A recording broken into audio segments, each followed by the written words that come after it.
First of all, I wanted to say, you mentioned Toronto, Montreal, Vancouver, but don't sleep on Waterloo.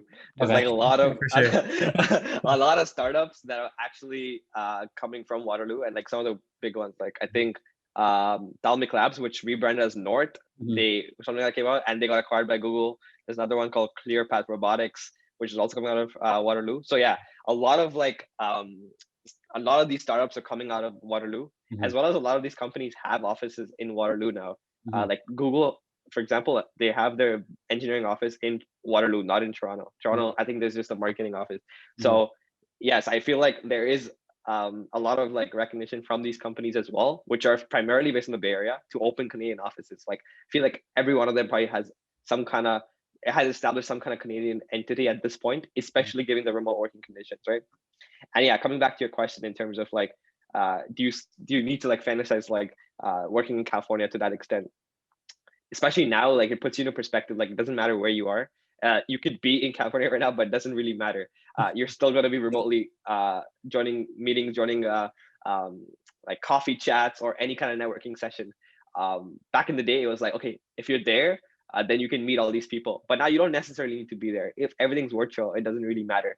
And obviously, people may say this is going to change, but this is the start of long-term trends, right? Long-term trends would discourage as much travel if not necessary. It just helps the environment and stuff like that.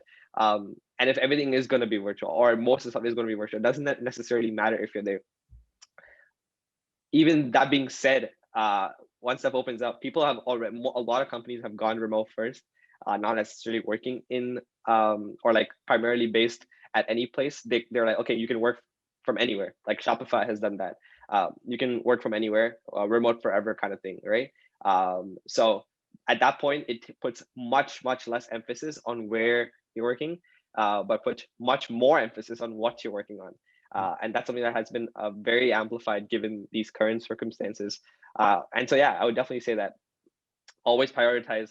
And now this is not a California versus like Canada debate. It's just like location doesn't really matter, right? And like I feel like a lot of people who used to think about the California dream have realized that at this point.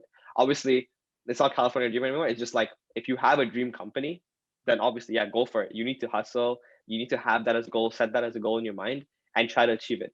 Mhm. Um, you can always have a dream company. There's no problem with that. But obviously, um, the location, I think, aspect of stuff um, has definitely decreased importance over time.